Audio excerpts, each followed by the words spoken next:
তারা যে বলল আমার মা বাবাকে উমরা করানোর জন্য নিয়ে যাবে, আমি চাই যাতে আমার মা বাবা উমরা করে আমার উসিলাই।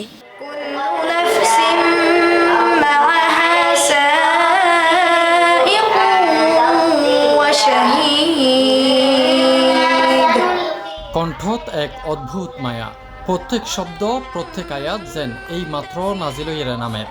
সামনে হন কোরআন শরীফ নাই, দেহি পরিবার সুযোগ নাই, তারপরও অবিরত তেলাওয়াত করি যার হাফিজে কোরআন।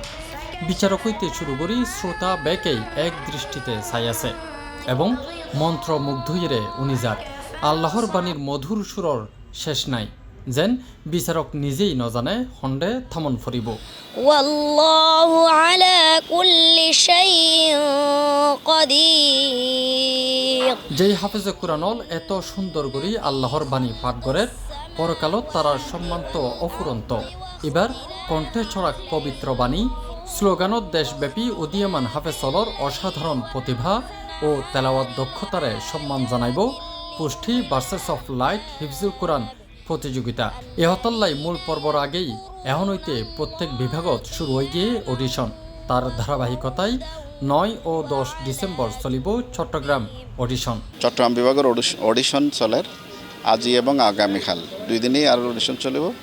তো আলহামদুলিল্লাহ আজি এর যে উপস্থিতি এবং অংশগ্রহণ এবং অত্যন্ত আশাব্যঞ্জক এবং ব্যাপক।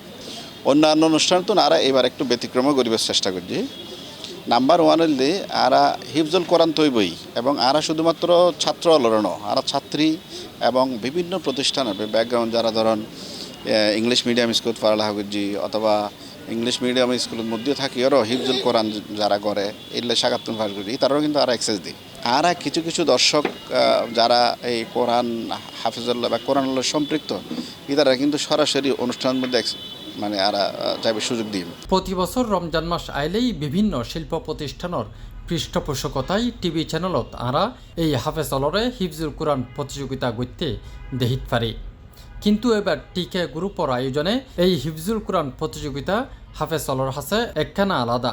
তার হারণ পুষ্টি ভার্সেস অফ লাইট হিফজুল কোরআন প্রতিযোগিতাত যিনি চ্যাম্পিয়ন হইব তার ভরণ পোষণের দায়িত্ব লইব টিকে গ্রুপ। ফরাইব দেশ বিদেশের নামগড়া বিশ্ববিদ্যালয়ত। পুরস্কার করে অ্যামাউন্টেরও বড় করি, পুরস্কারের ফেসিলিটি এবার অনেক বড় করবে চেষ্টা করি। ধরুন যে বাচ্চাও ফার্স্ট হবো, যে ছাত্র বা ছাত্রীও প্রথম হবো, এবার আরা মানে আল আজহার বিশ্ববিদ্যালয় অথবা আল মদিনা ইউনিভার্সিটি এই তারার মধ্যে আড়াই তারা স্কলারশিপের ব্যবস্থা করে দেবেন আর প্ল্যান আছে। তৈলে হবে কি এই বাচ্চার লেখাপড়া জীবন গঠনের লেভেলের বাচ্চার এস্টাবলিশ করবেন আর দীর্ঘমেয়াদী ওর সহযোগিতা হচ্ছে। আর ওস্তাদ এবং ফ্যামিলি গার্ডিয়ান সহ আরা আমরা হজ করাবের ইয়া থাকিব। এই প্রতিযোগিতাত ফলর পাশাপাশি নারীয়লও অংশগ্রহণ করিতে পারিব। সোমবার সকালতেই চট্টগ্রাম অঞ্চলের প্রতিভাবান হিফজুল কোরআনের শিক্ষার্থীদের পদচারণায় মুখর হয়ে উঠে আন্দরকিল্লা শাহী জামে মসজিদ প্রাঙ্গণ। মা তার ফুয়া এবং শিক্ষক তার ছাত্রছাত্রী লইয়ে আসছে এডে। পুষ্টি হিফজুল কোরআন প্রতিযোগিতা টিকা গ্রুপের যে প্রতিযোগিতা আয়োজনের আলহামদুলিল্লাহ যথেষ্ট সুন্দরভাবে তারা আয়োজন করেন। আরও আলহামদুলিল্লাহ অংশগ্রহণ করিলাম।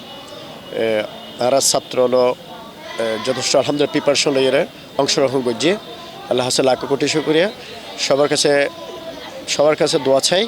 আশা করি এল্লা প্রতিযোগিতা বাংলাদেশত আরও ফুয়ারা হাফিজি পড়াই যে ফুয়া মিডিয়াতে আইব বা ভালো করবে ইয়ান। তবে আল্লাহ পাকের দাওয়াত কোরআনের দাওয়াত দিবেলাই ইয়ান আল্লাহ পাকের কাছে হইর ফুয়ারও চেষ্টা করতাম হইর কোরআনের বাণী সব জায়গায় ছড়িয়ে দিক। প্রতিযোগিতাত বিচারক হিসেবে তাহিব খ্যাতনামা কয়েকজন ইসলামিক স্কলার। আন্তর্জাতিক কোরআন তেলাওয়াত সংস্থার ইকরার চেয়ারম্যান কারি শেখ আহমদ বিন ইউসুফ আল আজহার, আন্তর্জাতিক খ্যাতিসম্পন্ন সৌদি আরবর জেদ্দার আল কামাল মসজিদর সাবেক ইমাম হাফেজ মাওলানা আব্দুল কাদের রহমানি এবং জর্ডানত্তু আন্তর্জাতিক খ্যাতিসম্পন্ন ইসলামী স্কলার হাতেম জামিল মাহমুদ সোহেমাত।